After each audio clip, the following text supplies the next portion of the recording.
लवणासुर का वध करने के लिए श्री राम ने शत्रुघ्न जी को भेजने का निर्णय किया और उस दैत्य के वध के बाद उसके राज्य का राजा भी शत्रुघ्न को घोषित कर दिया। पहले तो शत्रुघ्न जी ने अपना राज्याभिषेक होना स्वीकार नहीं किया, लेकिन बाद में बड़े भाई की आज्ञा का उल्लंघन ना हो जाए इसलिए वे तैयार हो गए। उसके बाद सभी पुरोहितों ने पूरे विधि विधान के साथ लवणासुर के राज्य के राजा के रूप में शत्रुघ्न जी का अभिषेक कर दिया।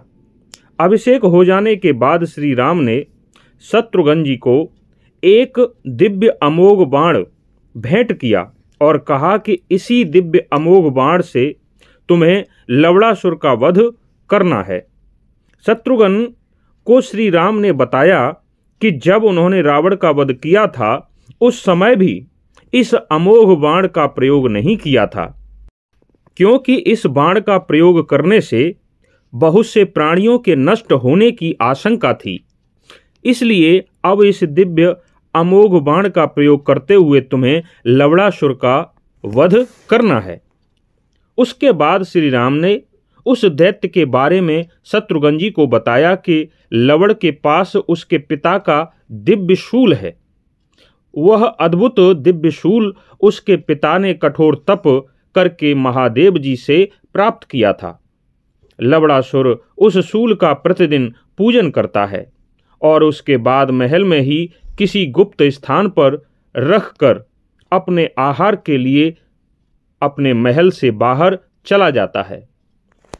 जब कोई भी शत्रु युद्ध की इच्छा से उसके सामने आता है तब वह राक्षस लवण उस शूल को लेकर अपने विपक्षी अर्थात शत्रु को भस्म कर देता है।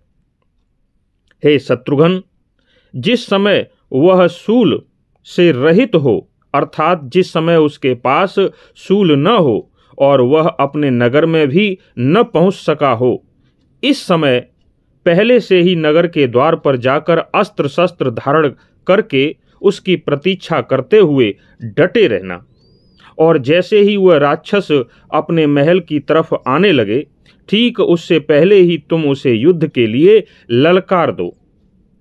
इसी तरीके से तुम उसका वध कर सकोगे और यदि ऐसा नहीं कर पाए तो वह लवणासुर अवध्य हो जाएगा, फिर तुम उसे मार नहीं सकते और यदि तुमने ऐसा किया तो उस राक्षस का विनाश होकर ही रहेगा।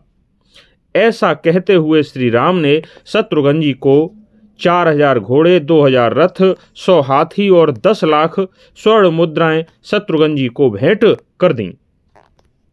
श्री राम ने शत्रुघ्न जी से यह भी कहा कि जब तुम इस राक्षस लवणासुर को मारने के लिए मधुबन जाओगे तब भी किसी को यह संदेह नहीं होना चाहिए कि तुम युद्ध की इच्छा से जा रहे हो। तुम्हारी गतिविधि का किसी को भी पता नहीं चलना चाहिए और जो भी मैंने बताया है यही एक उपाय है। इसके अलावा उसकी मृत्यु का दूसरा कोई उपाय नहीं है, क्योंकि जैसे ही लवणासुर के हाथ में शूल आ गया तो उसके बाद उससे जान बचा पाना बहुत मुश्किल है। उसके बाद श्री राम ने शत्रुघ्न जी को बताया कि जब ग्रीष्म ऋतु समाप्त हो जाए और वर्षा काल आ जाए उसी समय लवणासुर का वध करना, क्योंकि वही वर्षा काल का समय उस राक्षस को नष्ट करने का सही समय है। अपनी सेना महर्षियों के साथ भेजकर गंगा जी के तट पर ठहरा देना और ग्रीष्म ऋतु बीत जाने देना। फिर वहां से अर्थात गंगा जी के तट से अपना धनुष और बाण लेकर पूरी सावधानी के साथ अकेले ही आगे जाना, जिससे कि किसी को संदेह न हो पाए। उसके बाद पूरी योजना के अनुसार सबसे पहले शत्रुघ्न जी ने अपनी सेना को आगे भेज दिया। उसके 1 महीने के पश्चात शत्रुघ्न जी ने भी अयोध्या से प्रस्थान कर दिया। उसके बाद फिर आगे क्या हुआ यह हम अगले वीडियो में बताएंगे। तब तक के लिए धन्यवाद।